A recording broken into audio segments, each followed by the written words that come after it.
Okay, let's unpack this. We're seeing business roles changing, like really rapidly. Yeah, big global shifts are driving it. Climate change, societal expectations. Exactly. And it's creating whole new demands on companies, isn't it? It really is. And um, it's pushing one particular role right into the spotlight. The sustainability manager. Yeah, it feels like almost overnight this job went from being kind of niche to, well, essential. Absolutely essential for navigating all these new complexities. So we've been looking at this really practical guide, right? Mm. Focused on interview questions for this specific role. Yeah, it's fascinating. It gives you a real window into what companies are actually looking for, what matters when they hire for sustainability leadership. Right. So our mission today, it's more than just listing questions. We want to get behind them, understand the thinking, the challenges they point to, what it really takes to succeed. Mm-hmm. And this deep dive, it's really for you listening. Whether you're trying to hire someone for this, or maybe you're thinking about stepping into this field yourself. And the scale of this change is pretty significant. I mean, our source mentioned some industry reports Oh, yeah. showing a 45% jump in demand for sustainability managers. Yeah. Just in the last 2 years. Wow, 45%. That's huge. It really is. That kind of growth tells you, this isn't just some passing fad. Definitely not. It highlights how critical the roles become. So maybe we should clarify first, what's the core function? What does a sustainability manager do day to day? Well, fundamentally, it's about taking this big idea of sustainability and making it concrete, making it part of the business strategy. Okay. So that means, developing plans, implementing them, actively working to cut the company's environmental footprint, driving eco-friendly practices across the board. So not just reporting after the fact, but actually making it happen. Exactly. Being proactive. And the drivers behind that huge 45% demand spike. It's kind of a perfect storm, really. You've got the hard reality of climate change impacts becoming more obvious. Right. Then there's this big societal push for businesses to be more responsible. Mm-hmm. And then, crucially, pressure from, everywhere. Investors demanding ESG performance. Yeah, environmental, social, governance, that's huge now. Absolutely. Employees want to work for companies with purpose. Customers are making choices based on values. And then you've got governments bringing in stricter regulations. It all just converges, makes the role totally necessary. It does. And, as the source points out, with that surge in demand comes a challenge for companies, finding people with the right mix of skills. It's a complex job. Which brings us back to those interview questions. Understanding them is key. Right. And the source neatly breaks them down. 3 types: general, behavioral, and personality questions. A good structure gets a rounded view of the candidate. Exactly. Each type probes different things. Okay, let's start with the general questions. The source calls them setting the strategic stage. Sounds foundational. That's the idea. They're designed to gauge the candidate's basic knowledge, their strategic thinking, their overall approach, before you get into specific past actions. So what key areas do these cover, strategy-wise? Well, they're looking at experience in actually developing and rolling out sustainability strategies. Right. How they keep up with trends and regulations, because that stuff changes fast. And really importantly, how they identify the right metrics, the KPIs, to track real progress. Okay, let's dig into what the source says to, listen for in the answers. For strategy development, what makes a good answer? They want specifics. Can the candidate talk about setting clear goals, engaging stakeholders, getting buy-in from different groups, and crucially, concrete examples of success? The guide gives a good one. Someone describing how they led a strategy that cut greenhouse gas emissions by 20% and boosted waste diversion by 30%. See, that shows the link. Strategy to actual measurable results. Exactly. Not just talk. And those metrics, the KPIs, they're critical. What kind does the sort highlight? Well, obviously, the environmental ones: energy use, carbon emissions, waste rates, water consumption. Sure. But it also stresses looking beyond that. Financial metrics, like cost savings from efficiency improvements. Okay, makes sense. And social metrics, too. Things like employee engagement in sustainability programs, community impact, stakeholder satisfaction. A strong candidate sees the whole picture. That stakeholder engagement piece seems to pop up a lot. Why is that so central? Because, you can have the best plan ever, but if you can't get people on board inside the company, Outside partners, it just won't work. Right. Implementation relies on people. Totally. So the source says, look for candidates who know how to build those relationships, how to create buy-in. So using different methods like workshops, training, clear communication. Yeah, a multi-pronged approach. The guide mentions examples like running employee awareness campaigns or partnering with local environmental groups. Practical examples. And it also highlights being transparent, really listening, and tailoring your message. You talk differently to the finance team than you do to the marketing team, right? Good point. It's about influence, not just directives. Exactly. These general questions also seem to cover tricky areas, like balancing financial goals with sustainability ones. This is constant tension. Yeah, handling resistance, integrating sustainability into the overall business strategy, not just as a side thing. Compliance, audits, reporting, it's a lot. It really paints a picture of someone needing quite sophisticated skills, understanding the environmental side and the hard business realities. Okay, so that's the general strategic foundation. Now, the behavioral questions, these are different. Right. These are all about proof. It's moving from what would you do to what did you do? But tell me about a time when questions. Exactly. They ask for specific examples from past jobs to see how candidates actually handled real situations. Yeah. You'll learn a lot more that way. Makes sense. So what kind of past experiences are they probing here? Oh, a whole range. Successful projects they led, how they overcame pushback or resistance, how they managed with tight budgets or resources. The tough stuff. Yeah. Handling failures, working with difficult stakeholders with different agendas, getting buy-in for integrating sustainability into core functions, dealing with crises. Wow, okay. Also initiating partnerships, ensuring compliance, bringing in new ideas or innovations, engaging employees to build that culture, balancing short-term wins with long-term goals. It's comprehensive. It really is like a deep dive into their track record.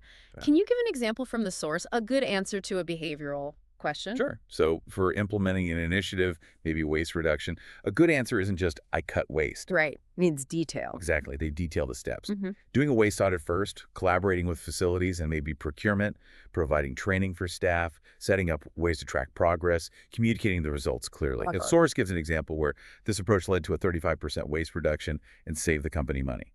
That hits both environmental and financial buttons. That's a strong example. Tangible results. What about that common challenge, limited resources or competing priorities? Yeah, that comes up a lot. The guide has an example where someone had to choose between investing in, say, energy-efficient equipment versus funding employee sustainability training. The classic dilemma. Right. And the strong candidate didn't just pick one. They did a cost-benefit analysis, maybe proposed phasing things in, and importantly, they were resourceful. Maybe they found external grants for the equipment, which freed up internal budget for the training. Ah, creative problem solving. Exactly. And the result was, say, a 15% energy cut and employees who felt engaged and trained. It shows strategic thinking and resourcefulness. Nice. And partnerships, how does that play out in an answer? There's a good example about partnering with a local nonprofit for environmental education, delivering workshops in schools, reaching hundreds of students. So community impact. Yes, and it also boosted the company's reputation. Shows they can think beyond just internal operations.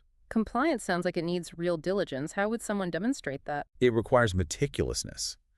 The sample answer for dealing with, say, air emissions rules involved a really thorough process. Like? Reviewing all the sources, constantly tracking regulatory changes, talking directly with the agencies, putting in specific control tech and monitoring systems, optimizing processes based on data, regular internal audits. Sounds intense. It is.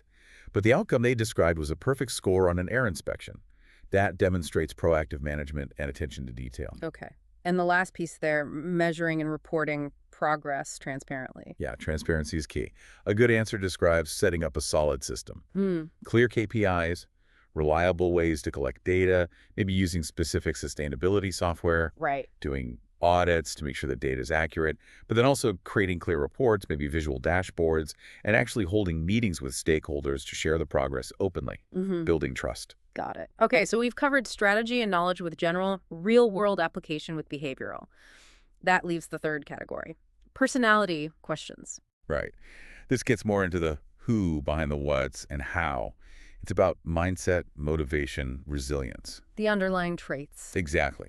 How they approach challenges, how they work with people, what drives them. What specific traits are interviewers trying to assess here? Well, number one is probably genuine passion for sustainability. You need that drive. Makes sense. Then, resilience. How do they handle setbacks?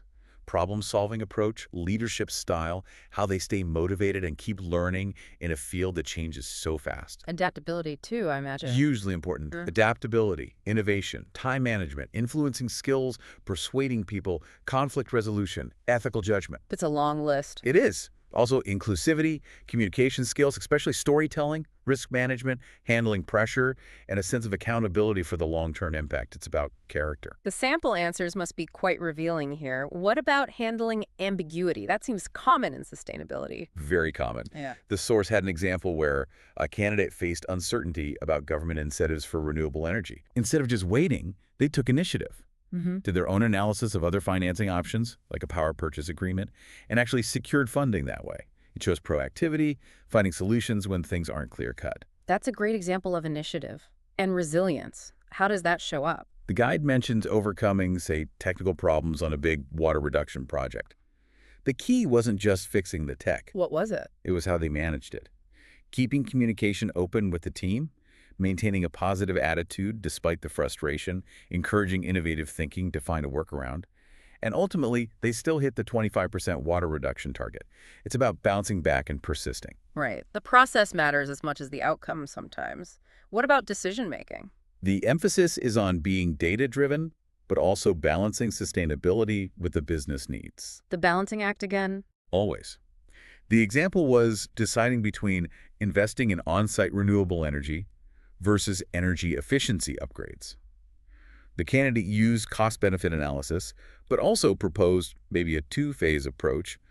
Grab the quick efficiency wins first, then invest in renewables. It shows holistic, practical thinking. And collaboration. We touched on it behaviorally, but as a personality trait. Yeah, it's about whether they naturally lean towards collaboration. Do they talk about active communication, engaging people, organizing cross-functional teams, running workshops? Is that their default mode? Got it. It's about their disposition. Exactly. And influencing others, moving beyond just managing. Yeah, inspiring change. The source had a strong example using multiple levers awareness campaigns, training, workshops, even suggestion box program to get the whole workforce involved. And did it work? The example showed real results. Right. Increased employee participation leading to tangible cuts, like 20% less energy use, 30% less waste company-wide.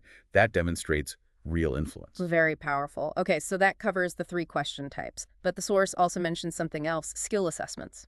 Right. Beyond the interview conversation itself, these assessments add an objective layer. Why use them? Well, they help validate claims made in the interview. Yeah. They offer a standardized way to compare candidates on specific skills that are hard to judge just from talking. Like technical knowledge. Exactly. Technical expertise, analytical skills, problem solving, strategic thinking. The source lists things like specific sustainability knowledge tests or case studies where candidates have to analyze a situation and propose a solution. Okay. Also, data analysis assessments, maybe even tests focused on stakeholder engagement or communication skills. So it provides concrete evidence of capability. Precisely. Adds another data point to the hiring decision. Okay, so zooming out now, connecting all this back to you, the listener. Yeah. What's the big takeaway from this deep dive into the interview process? I think it makes it incredibly clear just how multifaceted this sustainability manager role is. It's definitely not just for someone with a pure science background. No, clearly not. It demands this real blend of strategic thinking, business acumen, financial literacy, top-notch communication and relationship skills, plus serious change management capability. Yeah.